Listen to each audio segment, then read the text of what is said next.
عمومی طور پر یہ سوال پوچھا جاتا ہے کہ تہجد کی نماز کا وقت کیا ہے، کیونکہ گھروں میں ہماری اسلامی بہنیں وہ تہجد ادا کرنے کا اہتمام کرتی ہیں۔ مرد حضرات وہ بھی ماشاءاللہ تہجد پڑھنے کے عادی ہوتے ہیں، تہجد پڑھتے ہیں، بہت سارے احباب بزرگ پڑھتے ہیں، نوجوان پڑھتے ہیں۔ تو اس کے لیے کون سا وقت ہے؟ یہ ایک مشہور ہوتا ہے کہ ہم نے رات کا پچھلا پہر جاگنا ہے، رات 12 بجے جاگنا ہے، یا صبح ہم نے 1-2 بجے اٹھنا ہے، سحر کے وقت ہم نے نماز تہجد کو ادا کرنا ہے۔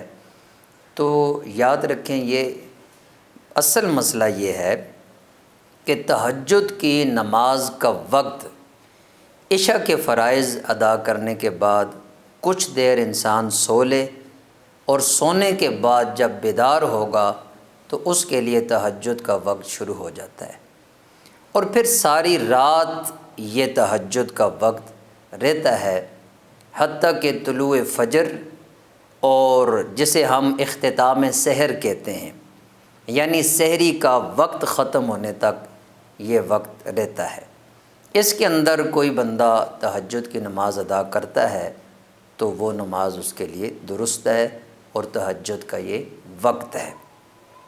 پھر اس میں یہ بھی پوچھا جاتا ہے کہ وہ کتنی پڑھے۔ 2 رکعت بھی نماز تہجد آپ ادا کر سکتے ہیں، 4 ہیں، 6 ہیں، 8 ہیں، تو آپ یہ نماز تہجد ادا کر سکتے ہیں۔ اور پھر اس کی فضیلت کے لیے سب سے بڑا حوالہ میں یہ دینا چاہوں گا کہ ہمارے آقا امام الانبیاء صلی اللہ علیہ وآلہ وسلم نے اس نماز کو ادا فرمایا ہے، تو یہ اس کی بہت بڑی فضیلت ہے۔ اور پھر رات کا جو پچھلا پہر کہا جاتا ہے اور اس کا عموماً ذکر کیا جاتا ہے، تو اس کی وجہ یہ ہے کہ یہ پہر تہجد ادا کرنے کے لیے افضل ہے۔ اس میں اللہ تعالیٰ کی رحمت متوجہ ہوتی ہے، اور حدیث مبارکہ میں بھی آتا ہے کہ اللہ تعالیٰ اپنے بندے سے یہ اعلان فرماتا ہے کہ ہے آج کوئی مجھ سے رزق مانگنے والا کہ میں اسے رزق عطا کروں، کوئی ایسا بیمار ہے اسے شفا دی جائے۔ تو یہ اس طرح اس کی رحمت کے اترنے کا وقت اور اللہ کے قرب کا وقت ہوتا ہے۔